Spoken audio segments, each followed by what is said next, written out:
Hey guys, Professor Jeff here again. So this is our first video lecture covering our moral theorists for the semester. So in this video we're going to be talking about Plato and Aristotle. Both of these guys are ancient Greeks and they give us some very different ways to think about morality. Plato is going to give us a definition of justice that works both on individual and social levels. And Aristotle is going to give us a really detailed description of what a virtuous person is. So without too much introduction, let's get to it.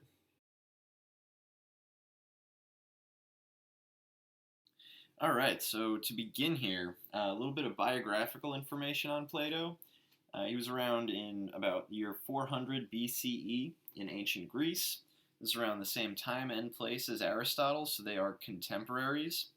Also, just to stop you here for a second, I really recommend that you take notes on everything that I have on the board here, and even some of the things that I'm going to just say. So I know I have it all laid out, but taking notes for yourselves really helps the learning process, so I encourage you to do that. So just a little bit of background on the reading itself. The reading comes from Plato's book called The Republic. In The Republic, he's essentially discussing what he imagines the perfect city to be like, the perfect republic. And in that work, he has this definition of justice that he generally defines as minding your own business. So this happens on both social and individual levels. On the social side of things, he imagines these three classes of citizens: guardians, the auxiliary people, and the moneymakers. Alright, so we can imagine guardians as kind of like the military and the police. They're trained to fight and defend and just kind of help things go smoothly. Auxiliary people are kind of like laborers, and the money makers are specifically the tradespeople. So the way justice would work on this social level is that the guardians, they just worry about guarding. The auxiliary people just worry about laboring. The money makers just worry about trading, without any of them interfering with the other class's work. This makes sense, right? But on the individual level, this is where I think things get a little bit more interesting. So he gives us this definition of what's referred to as the tripartite soul. All right, so three parts.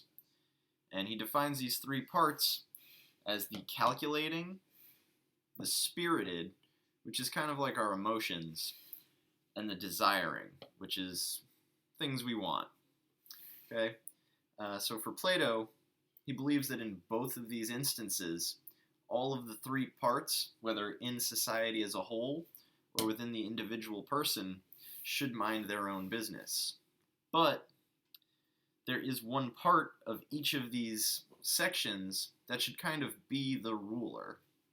Right? So he believes that guardians have kind of a privileged place in society because they have a great deal of responsibility. So in a way, they are kind of above the other two. And within the soul, he believes that the calculating part of the soul should really rule over our emotions and our desires. So for him, this is what makes a person just, this is what makes a city just, and a city that is just will create individuals that are just.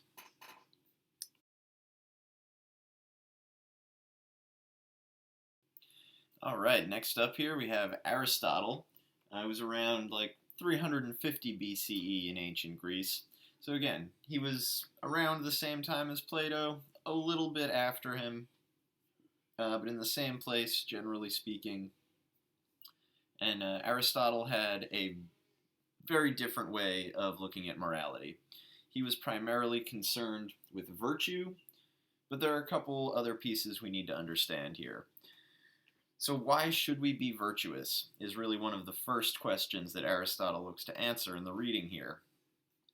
So for him, he believes that being virtuous will bring us happiness. Now, happiness is great, and this is just a fun thing to think about here, is happiness is so important because he considers it a self-sufficient good. So what that means is that we don't pursue happiness for the sake of something else. We pursue it for its own sake. It's a self-sufficient good. For Aristotle, things like money are what he'd call an instrumental good. They're used for the purpose of getting something else, and those aren't as important as self-sufficient goods. There aren't even a whole lot of self-sufficient goods. Happiness is really one of the only ones that he talks about, cares about, identifies, and for him the way to happiness is to be a virtuous person. But before we can go about understanding virtue, we need to understand what vice is. So for Aristotle, vice is acting either excessively or deficiently, right? It's either too much or too little of something. So what that means is that virtue is what he terms a golden mean. So for those of you who are familiar with math, you already know that a mean is a mathematical average, right? It's kind of this middle point. So we can think of it like that. Now I've come up with a small graph here, which is similar to the image that I posted on Moodle. The image is going to have more characteristics here, but courage is really just one of the most basic examples that we could look to here to try to understand this concept of the golden mean and excessive or deficient vices. So for our virtue, the golden mean here is courage.